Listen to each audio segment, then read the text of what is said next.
Pertanyaan saya Pak, di Indonesia apa Pak pengobatan alaminya Pak? Apa? Saya bangga menceritakan pengobatan ini ketika saya kemarin ceramah ke Malaysia dan Singapura, dan mereka tidak pernah mengenal pengobatan yang dilakukan di Indonesia. Dan saya bangga sekali dengan pengobatan ini. Bapak tahu apa?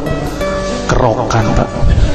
Dan saya bangga sekali, dan saya yakin tidak ada di Amerika, di Jepang, di Cina, saya yakin nggak ada di kerokan Pak.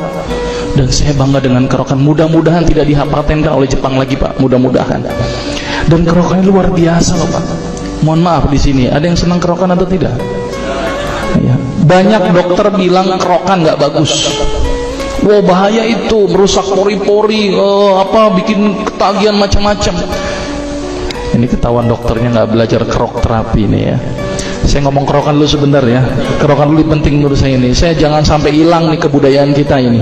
Saya kalau ke luar negeri bangga menceritakan ini. Mudah-mudahan di sini pun juga harus bangga dengan kerokan. Anak saya kalau sakitnya saya kerok. Anak saya kalau sakit itu saya kerok, saya tempelin bawang. Saya lebih senang dengan cara-cara alami. Saya cerita sedikit tentang kerokan. Kerokan ini ternyata diteliti oleh seorang peneliti dari Jepang. Orang Jepang datang ke Indonesia meliti perilaku binatang, tapi ternyata dalam penelitiannya itu dia melihat perilaku orang Indonesia aneh-aneh. Di Jepang orang gambar tato wajar, tapi orang Indonesia gambar tato tengah bolong hari di punggungnya, kan bingung mereka. Ini ada apa ini, orang Indonesia kok gambar tatoan seperti ini? Ditanya, ini bukan tato, ini adalah pengobatan. Emang dasar orang Jepang tuh kalau ada yang aneh-aneh langsung diteliti. Akhirnya diteliti itu orang yang dikerok sama orang yang sebelum dikerok, diambil darahnya, dilihat dengan mikroskop, ternyata makrofag orang yang dikerok itu lebih aktif dalam makanin kuman.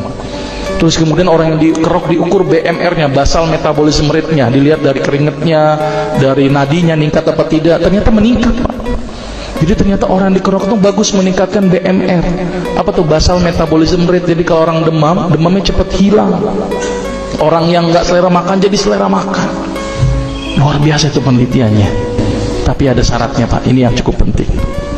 Ternyata ini ngomong kerok nggak apa-apa ya, sedikit ya. Kerokan tidak boleh menggunakan logam. Itu yang bikin jelek Pak. Pakai apa dok? Bawang merah. Orang bilang nggak terasa, bodoh amat, yang penting bawang merah. Yang kedua, ini cukup penting, kerokan tidak berpatokan kepada gosong Pak. Selama ini kita kalau kerokan kan kalau belum gosong belum pindah-pindah kan, kerok terus baru pindah lagi kan, ini nggak bener ini Pak. Ya cukup 3-5 kali selesai. Yang ketiga, selama ini kita kerokan tuh asal-asalan Pak, asal gambar tulang ikan jadi kan gitu kan. Padahal itu ada aturannya Pak, harus di sela-sela iga, tulang atas tulang bawah di tengahnya. Kalau bisa agak mepet ke tulang atas, karena itu tempat keluarnya arteri, vena dan nervus costae. Jadi itu luar biasa, dan dikerok itu bukan sekali aja Pak, sehari bisa 3 kali. Dan saya bangga dengan kerok ini. Mudah-mudahan tidak hilang di muka Indonesia ini, di bumi ini. Sepakat Pak kerokan? Ya, saya kalau siap ceramah-ceramah saya tampilkan kerokan terus. Dan saya bangga. Di Malaysia tetangga kita aja nggak ada yang kerokan Pak. Ya, jadi kita harus bangga itu.